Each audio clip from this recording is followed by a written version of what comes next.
I want to quickly speak about contracts, because you artists are just so bad with, oh my gosh, whether it be management contracts, whether it be performing contracts, gigs,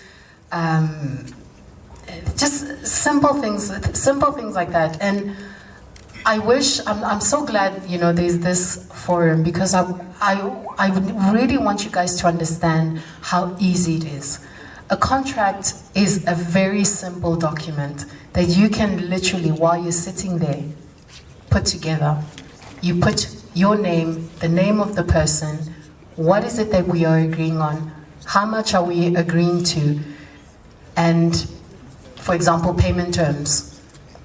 Mandla and Carol are agreeing that Carol is going to perform 30 minutes at this venue, and Mandla is going to pay Carol 10,000 Rand at this time. We both sign. It's a contract. It's a contract.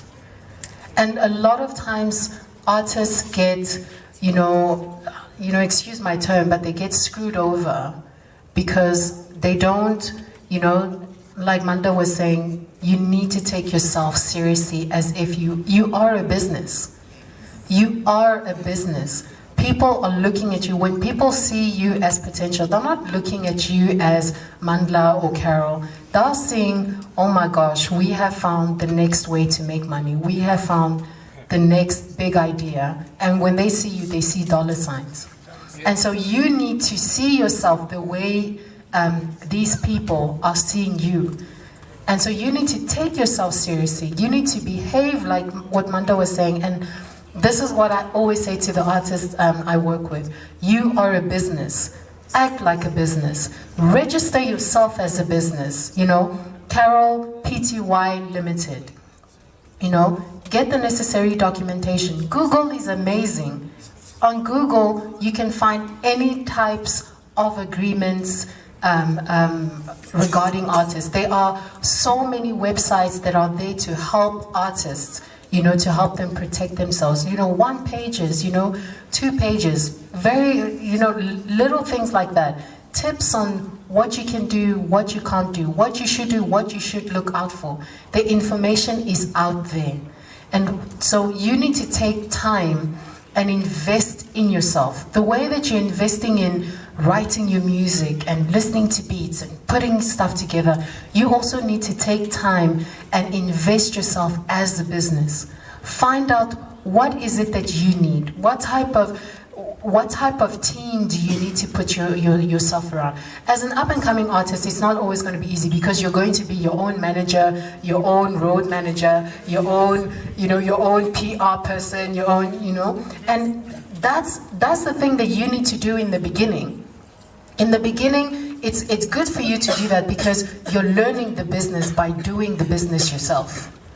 Because then when people start to, you know, to join your team, you know, people start to say, oh no, this artist, you know, she's really good and I want to invest. You know exactly, you know, no one can come and lie to you. No one can come and sell you dreams and tell you, I'm going to do this, because you've been doing it already by yourself.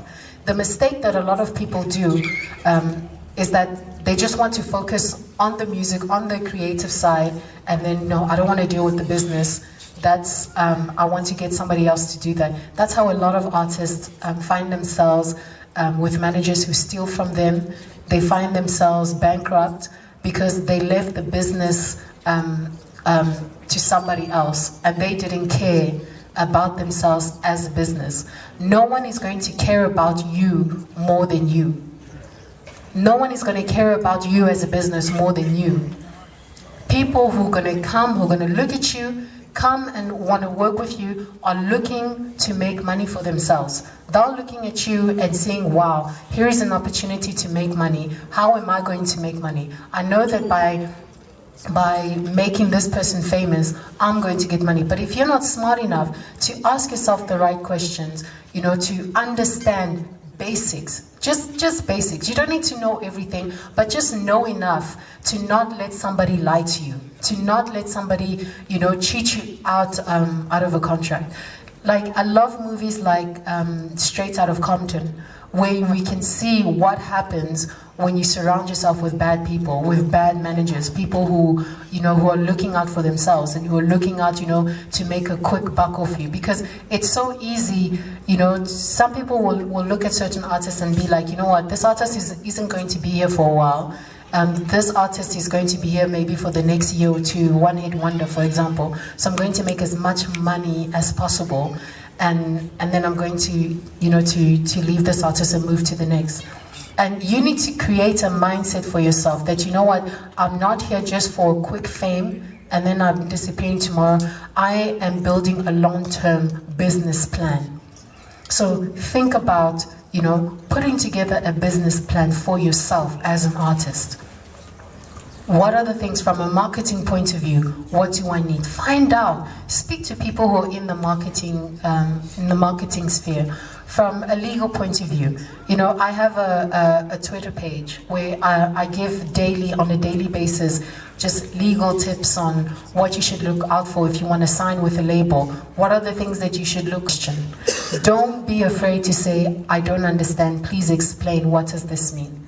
When someone is coming to you and saying, you know, I want to do this, you're amazing, you're like, okay, so what's your plan? What's the plan for the next year? What's the plan? What's your long-term plan? What is it that you want to do? Okay, you want to take me there. What contacts do you have? What's your network?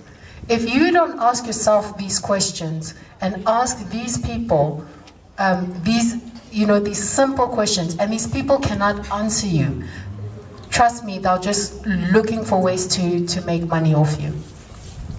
Another thing, never allow people to sign contracts on your behalf. That is the biggest mistake that we have seen, I think even recently, with some of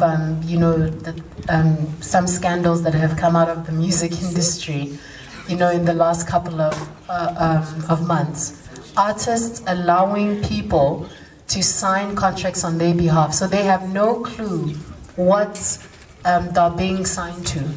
And so they're thinking that, you know what, I'm going to be earning, you know, 10% in royalties, 20% in royalties, and then at the end of the month you find yourself, well, why am I only making 15K? And, you know, the label is making R1 million a month and I'm on a salary. But what's going on? You know? Simple things like that. Simple things like that. And what's nice about South Africa is that, you know, we're moving into an era where we're moving towards, you know, digital music, you know, music is available on the internet. You have such a big platform where previously, you know, it was limited, you know, to a monopoly of certain labels who had the monopoly of the market share. And that has changed. How many independent artists are just killing the game right now? And not because, you know, they're affiliated to a certain label, but because, you know, they found a way to market themselves, they found a way to get their music out there, and they're smart. They decided to become business smart. People like Casper Nyovest, who are just exploding right now. He understood that, you know, it starts by looking at myself as a business. I'm a businessman. Before I'm an artist, I'm a business. When Jay-Z says, you know, I'm a businessman, you know what I'm saying? And that's how you need to see yourself. And so you need to do the research. You need to understand, you know, how is it should I run myself as a business? How do I present myself to people? You know, am I just going to hope and just hand out my CDs and then okay, I've handed out my CDs, now I'm just gonna chill because I know that my music is just amazing, and sooner or later, you know, a deal's gonna come. No, it's almost as if it's 30% creativity, 70% hard work. 70% of it is business. And that's what you need to be focusing on.